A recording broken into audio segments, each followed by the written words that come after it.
अर्की विधानसभा क्षेत्र के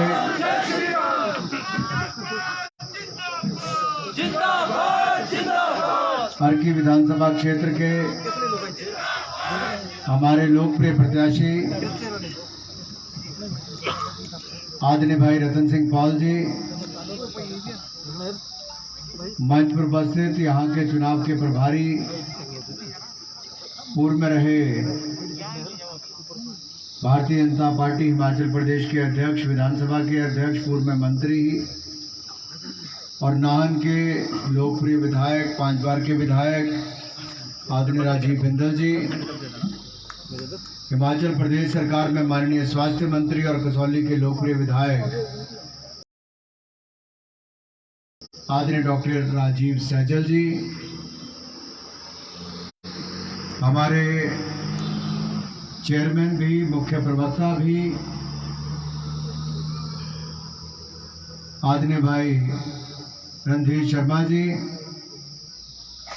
पूर्व में रहे 2 बार के सांसद, वर्तमान में चेयरमैन आदरणीय श्री वीरेंद्र कश्यप जी, मंच पर उपस्थित सभी माननीय पदाधिकारीगण, भारतीय जनता पार्टी के सभी चुने हुए प्रतिनिधि, सभी मोर्चों प्रकोष्ठों के सभी पदाधिकारीगण, आदर क्योंकि मेरे भाई और बहनों, मैं क्षमा चाहता हूँ, लिस्ट मेरे सामने 45 लोगों की पड़ी है, लेकिन मेरे नाम पढ़े नहीं, क्योंकि आप सब जानते हैं, आपके बीच में रहकर सब काम कर रहे हैं और एक मंच से भी इनका नाम का उल्लेख बार बार हुआ है। मैं तो आपके बीच में आया हूं अपने भाई रतन सिंह पॉल जी के लिए आपका आशीर्वाद, सहयोग, समर्थन मांगने के लिए। और जिस दिन इनका नामांकन भी था, मैं उस दिन भी आया था। उस दिन भी लोगों में उत्साह था, जोश था, लेकिन कहीं ना कहीं मुझे लगता था अभी भी बहुत काम करना बाकी है। और आज जब मैं पहले कार्यक्रम में जयनगर पहुंचा तो मैं कह सकता हूं, जीत का जय घोष जयनगर वालों ने लगा दिया था। नामांकन से ज्यादा बड़ी भीड़ शायद मेरे ख्याल से जयनगर के कार्यक्रम में थी। भीड़ होना ही सब कुछ नहीं, उससे ज्यादा उसका उत्साह था। चुनाव को लेकर जोश, उत्साह, उमंग होना अपने आप में दिखाता है कि लोग इस पल का इंतजार कर रहे थे। तो जयनगर वालों ने तो जीत को सुनिश्चित करने के लिए जय घोष लगा दिया। सुंदन में मुझे लगता था क्या होगा, क्योंकि चुनाव के टाइम पर मैं वहां पर भी एक सभा करके गया था 2017 में।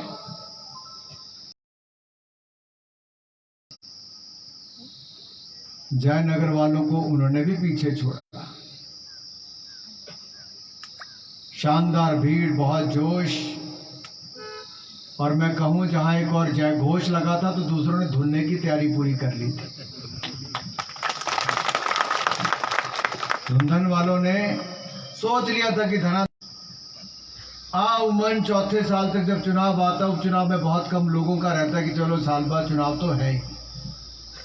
बहुत सारे लोगों को लगता है यार साल बाद वोट डाल देंगे, कोई बात नहीं। लेकिन ये तीनों कार्यक्रम देखकर मैं कह सकता हूं, आप जो कहते हो अर्की का लाल रतन पाल, ये केवल आपके विधायक नहीं बनेंगे, ये रिकॉर्ड बहुमत के साथ जीत यहां पर दर्ज करेंगे मेरे भाइयों। और ये आपके यहां पर होना गवाह है, आपका उत्साह, जोश। अब माननीय बिंदल जी यहां पर आपसे नारे लगवा रहे थे।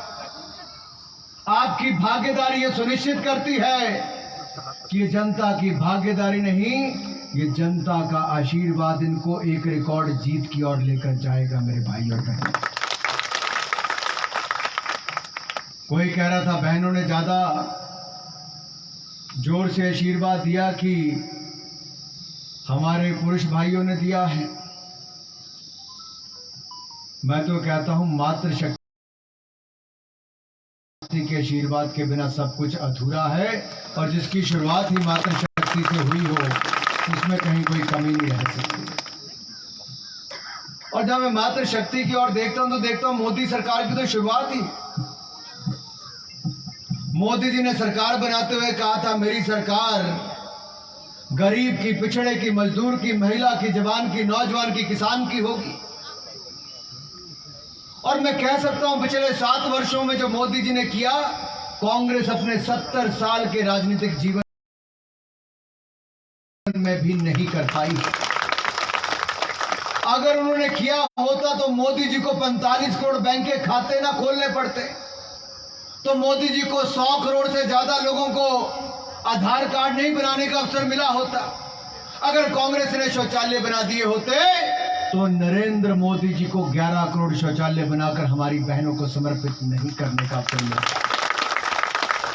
अगर गरीब को सर ढकने के लिए छत कांग्रेस ने दे दी होती तो हमने 7 साल में लगभग 3 करोड़ घर बनाने का काम किया और अगले 2 सालों के अंदर देश के गरीबों को जो बच गए हैं उनको भी पक्का मकान बनाकर नरेंद्र मोदी जी की सरकार दे दी।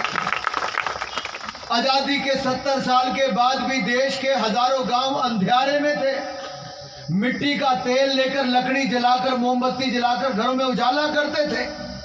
लेकिन नरेंद्र मोदी जी ने संकल्प लिया, मात्र 3 साल के अंदर देश के हर गांव तक बिजली पहुंचाई। जिस गरीब के पास पैसा नहीं था उसके घर तक मुफ्त में बिजली की तार, मुफ्त में मीटर और 4-4 एलईडी के बल्ब लगाने का काम भी नरेंद्र मोदी की सरकार ने किया। जिस गरीब के पास ना बिजली थी, ना मकान था, ना शौचालय था, ना बैंक खाता था, ना रसोई गैस का सिलेंडर था, उस गरीब के पास आज जो अमीर और मध्य वर्ग के पास था, आज वो देश के करोड़ों गरीबों के पास है। क्योंकि नरेंद्र मोदी एक गरीब परिवार से आते हैं तो गरीबों की मांग को पूरा करने का काम किया। भाई और बहनों, मैं अपनी मातृशक्ति से पूछता हूं, पहले तो रसोई गैस का सिलेंडर देने का काम माता सबरी योजना में धूमल जी ने किया, बहुत सारे परिवारों को दिए। मोदी जी की सरकार केंद्र में आई तो उजाला योजना लाए, उज्ज्वला योजना लाए, जिससे देश भर में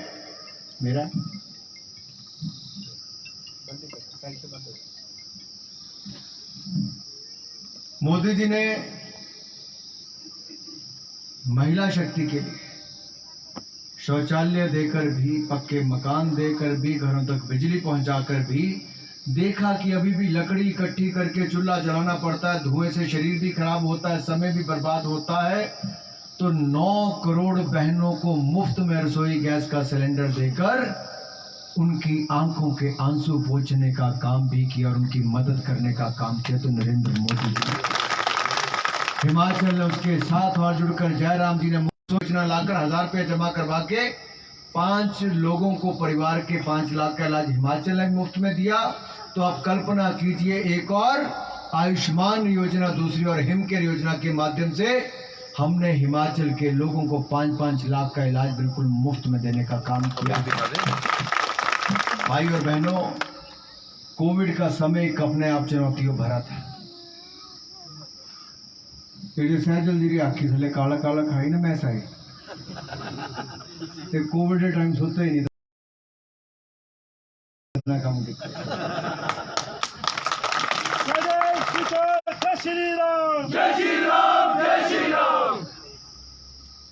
मैं इसलिए कह रहा हूं भाई और बहनों, सचमुच बहुत चुनौती भरा था। किसी भी प्रधानमंत्री, मुख्यमंत्री, स्वास्थ्य मंत्री या किसी चुने हुए प्रतिनिधि के लिए बहुत बड़ी चुनौती थी। एक पंचायत का प्रधान था तो उसको भी लगता था गांव के अंदर किसी को आने दूं कि ना आने दूं। देश भर में लाखों गांव ऐसे होंगे जहां पर लोगों ने अपने भी परिवार के बच्चों को घरों में नहीं आने दिया, घर के बाहर सुला के सुलाते थे। सराय में जहां पर होम क्वारंटाइन सेंटर बने होते थे कि वो बाहर ही जाकर कम्युनिटी का बना होता था। क्यों? सबको लगता था कि अगर इसको कहीं कुछ हुआ तो पूरे गांव को कुछ ना हो जाए। लोगों ने अपनी जिम्मेदारियां समझी, लेकिन कांग्रेस के लोग उस समय भी मजाक उड़ाते थे कि मोदी ने क्या लॉकडाउन करा दिया, ये क्या मोदी जी कहते हैं कि मास्क पहनो, ये क्या मोदी जी कहते हैं 2 गज की दूरी रखो, क्या मोदी जी कहते हैं कि अपने हाथ को धोते रहो।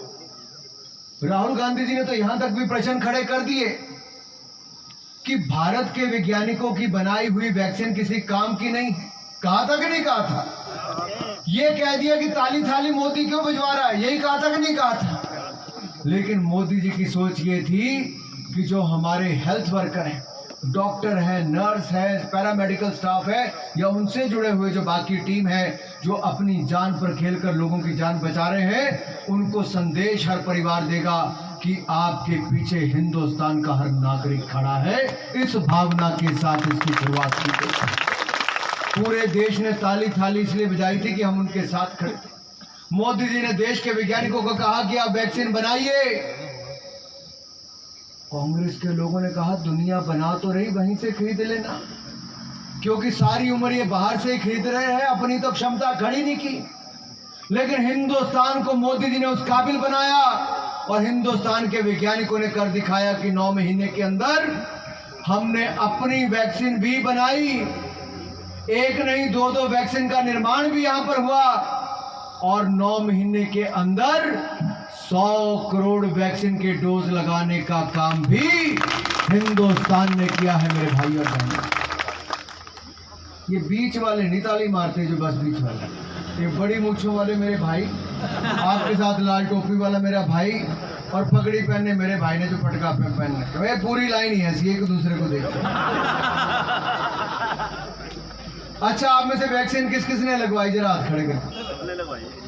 अब सबने हाथ खड़े कर दिए। 2-2 किसने लगवाई? अच्छा, वेरी गुड।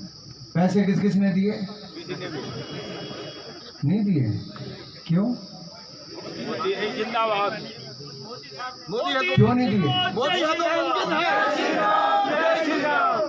भाई और बहनों, जय श्री राम, जय श्री राम। मोदी जी को जय श्री राम, जय श्री राम, जय श्री राम। कल प्रधान जी ने नारे लवाने की बाकियां भी लाने हैं।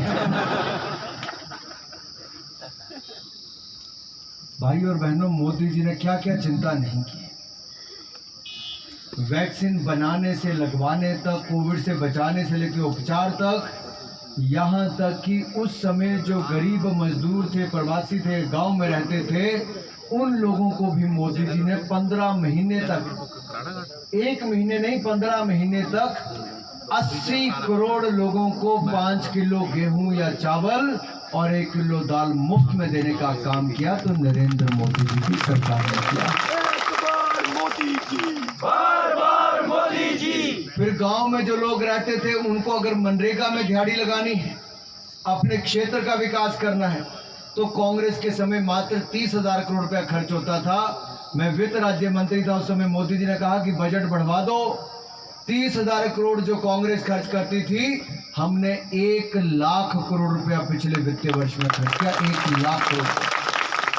हिंदुस्तान के गांव-गांव में बैठे लोगों को दिहाड़ी लगाने का मौका मिला, गांव का विकास करने का मौका मिला, आय के साधन मिले, मुफ्त में अनाज भी मिला और किसानों ने जो फसल पैदा की उसका पर्याप्त राशि भी मिली, पूरे के पूरा उसको खरीदा भी गया और उनके खाते में पैसा डाला। पीएम किसान सम्मान निधि 1,80,000 करोड़ रुपया, 6-6 हजार रुपया हर साल मोदी की सरकार ने किसानों के खाते में डालने का काम किया है मेरे भाइयों। कांग्रेस किस मुद्दे पर चुनाव लड़ सकती?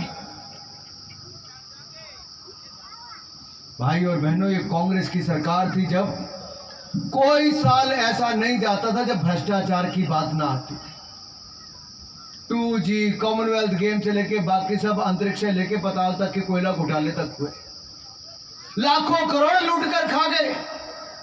यहीं तक नहीं, कांग्रेस के जमाने में तो वर्षों वर्षों ऐसा होता था कि खाते में चढ़ा होता था कि फलानी महिला विधवा होगी, इसको विधवा पेंशन लगा दो, इसके घर में बेटी पैदा हो, इसको बेटी पैदा होने का पैसा दे दो, ये बच्ची को स्कूल जाती इसको वजीफा दे दो।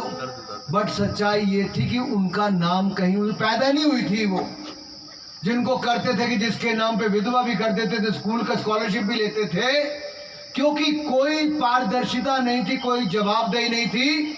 मोदी सरकार ने आकर आपको आधार नंबर दिया, आपके बैंक खाते खुलवाए। अब दिल्ली से जो पैसा आता है सीधा आपके खाते में जाता है। खाने पीने का काम बंद कर दिया गया है।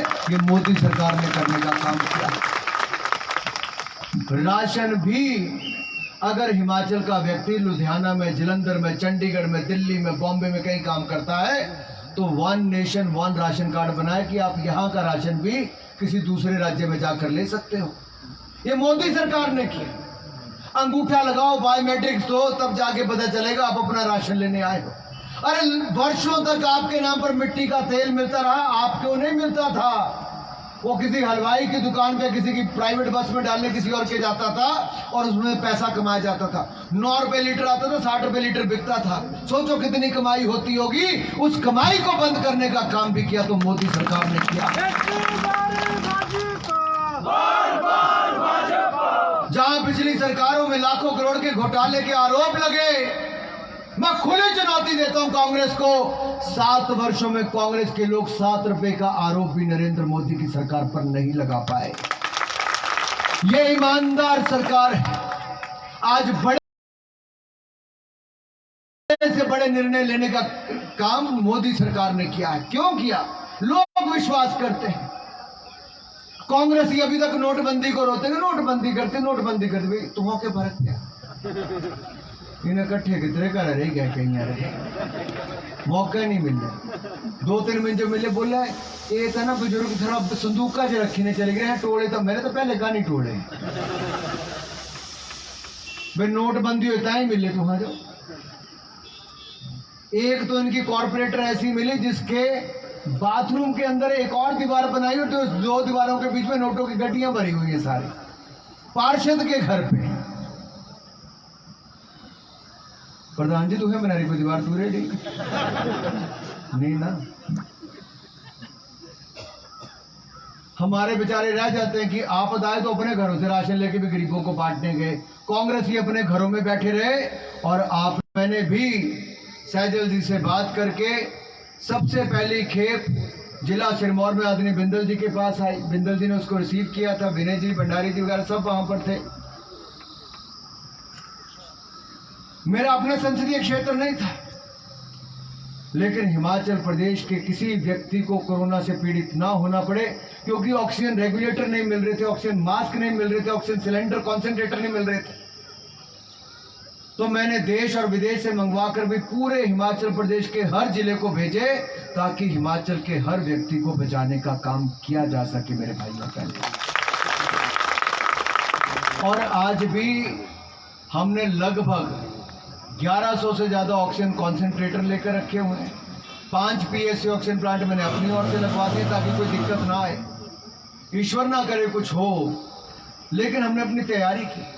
मोदी जी ने 15,000 करोड़ सबसे पहले दिए, फिर बजट बढ़ाकर 94,000 करोड़ से 2,26,000 करोड़ रुपया स्वास्थ्य का बजट कर दिया, और अब 23,123 करोड़ रुपया पेडियाट्रिक्स के लिए, बच्चों के लिए सुविधाएं बनाने के लिए दिया, जिसमें से 15,000 करोड़ केंद्र सरकार, 8,000 करोड़ प्रदेश की सरकार देगी। और एक और मैं बात जो मैं कहना भूल जाता हूं, मैंने तो अपने संसदीय क्षेत्र में स्वास्थ्य सेवा मोबाइल एम्बुलेंस चलाई, लेकिन मोदी सरकार ने इंसानों के साथ साथ पशुओं के लिए एम्बुलेंस चलाने की 50,000 करोड़ रुपए की योजना को मंजूरी दी है, जिसमें से 9800 करोड़ रुपए तो केवल सीधा केंद्र सरकार देगी। यानी कि पशु कहीं पर घायल होता है, बीमार होता है, उसका उपचार करने के लिए भी एम्बुलेंस आएगी। ये भी मोदी सरकार ने सोचा। हमारी सरकार के समय इतनी पशुशालाएं, गौशालाएं बनी ताकि बेसहारा पशुओं को वहां पर रखा जा सके, गाय हो, बैल हो। बाकी भाई और बहनों, काम गिनाने पर आएंगे तो बहुत सारे गिना सकते हैं। बात तो केवल एक ही करनी है कि दिल्ली से मोदी जी पैसा भेजते हैं, जयराम जी के पास शिमला में पहुंचता है, जयराम जी वहां से भेजते हैं, जिला सोलन के हेडक्वार्टर में पहुंच जाता है। पिछले 4 साल बड़े पर बात नहीं यार की पूजे का नहीं चाबी आला ही नहीं आंदा है थी, क्योंकि खजाने की चाबी आपने ऐसे आदमी के पास दी, उधर की वापस आया ही नहीं। अब आपके ऊपर है, जो 4 सालों का वो भी लेना तो भाई इस 1 साल में दे दो चाबी। और अगर सही मायने में आपका मन पक्का है कि अगले 12 महीनों में पिछले 4 साल की कसर भी निकालनी है, तो अर्की के खजाने की इतनी लीड हम अपने हर पोलिंग बूथ से दें कि कोई कमी वहां पर ना बचे। आप सबने बहुत मेहनत की है, केवल 7 दिन और हैं। इन 7 दिनों में दिन रात एक कर दीजिए, और जिस दिन वोट पड़े सुबह सब लोग वोट डालकर आइए। 30 तारीख को पहले नंबर पर भाई रतन सिंह पॉल का नाम होगा, कमल का फूल चुनाव चिन्ह होगा। जोर से कमल का बटन दबा देना। 4 तारीख से पहले 2 तारीख को दिवाली मना लेना मेरे भाई और बहनों। रतन पाल जीतेगा, रतन पाल जीतेगा। जिनको कुर्सी नहीं मिले वहां तक सेब आ जाए तब तक नारे लगाओ, जरा लगाओ लगाओ। जीतेगा भाई जीतेगा, रतन पाल जीतेगा, जीतेगा भाई जीतेगा, रतन पाल जीतेगा, जीतेगा भाई जीतेगा, रतन पाल जीतेगा, भाई आ गया, रतन पाल आ गया, भाई छा गया, रतन पाल छा गया। जीत के आइयो, चल खड़ा यहाँ आ जा, यहाँ आ जा। और क्या भगवा चुनरिया, और क्या भगवा चुनरिया, जगती अम्मा बोले, जगती अम्मा बोले, वो बेटा भगवा ले रहियो, वो बेटा भगवा ले रहियो, वो बेटा कमल की लाइयो, वो बेटा कमल की लाइयो, वो बेटा जीत के आयो, वो बेटा जीत के आयो, वो संगी जीत के जी का जय श्री राम, जय श्री राम, जय श्री राम, रतन जी का जय श्री राम, जय श्री राम, जय श्री राम। भाई और बहनों, ये 1 साल बहुत महत्वपूर्ण है। इसलिए महत्वपूर्ण है कि अगला चुनाव ठीक 1 साल के बाद आए। यही महीना होगा उस समय चार चुनाव संहिता लगने वाली हो, चुनाव आचार संहिता लगने वाली हो। और इस 1 साल के अंदर ऐसा मौका है कि दिल्ली और प्रदेश की सरकार से जितना हो सके हम अर्की के विकास के लिए लें।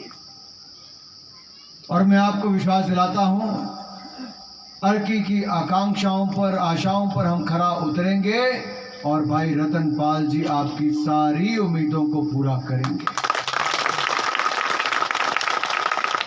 इसलिए ना अगले 1 हफ्ते में कोई मेहनत में कमी हो, और आपको प्रयास करना है कि अगले 1 हफ्ते के अंदर हर घर में दस्तक देनी है, वोट मांगना है, हाथ जोड़कर मांगना पड़े, हाथ जोड़कर बुजुर्गों के पांव छूकर, लेकिन ये कहना है रतन नहीं मैं आया हूं। भारतीय जनता पार्टी का कार्यकर्ता विश्वास दिलाता है कि अर्की का विकास होगा और चहुमुखी विकास होगा।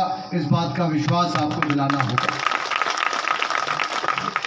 ये शानदार कार्यक्रम, जहां कुर्सियां कम पड़ गई, जितने लोग आगे धरती पर बैठे हैं उतने ज्यादा पीछे कुर्सियों के पीछे भी खड़े हैं, सड़क पर भी खड़े, ऊपर की ओर भी खड़े हैं। ये अपने आप दिखाता है इस बार चुनाव में कमल का बटन इतना दबेगा कि पिछले चुनाव को बदला इस बार लेंगे भी, और करारा बदला लेकर करारी जीत हम यहां से हासिल करेंगे। भाई और बहनों, आप सब आए, यहाँ के आयोजन समिति ने, मंडल के सभी कार्यकर्ताओं ने और हमारे जो अलग अलग जगह से कार्यकर्ता हैं जिन्होंने शानदार इस कार्यक्रम को किया, मैं सभी पंचायतों के प्रधान, उप प्रधान, पंच, बीडीसी के सदस्य, जिला परिषद के सदस्य, सभी पार्टी के मोर्चे प्रकोष्ठों के सभी पदाधिकारी, मंडल के सभी पदाधिकारी, कार्यकर्ता, सभी का आभार प्रकट करता हूं, क्योंकि आपकी मेहनत के बिना कार्यक्रम नहीं होता है। मुझे पता है इतना कार्यक्रम करने के लिए कितनी ताकत लगानी पड़ती है, और सबसे आखिरी कार्यक्रम हो उसमें सबसे बड़ी चुनौती होती है कि जब तक मुख्य अतिथि पहुंचता तब तक जाने की तैयारी होती है। जबकि मैंने इस कार्यक्रम में देखा कि अब तक मैं बोल रहा हूं, अभी तक भी सड़क से लोग नीचे आ रहे हैं। ये अपने आप में दिखाता है कि लोगों में कितना जोश है मेरे भाइयों। इसलिए आप सबको बहुत बहुत बधाई। बहुत बहुत धन्यवाद। अब प्रधान जी नारा लगाएंगे और हम सब साथ, चलो बहन जी खड़े हो जाओ। जय श्री राम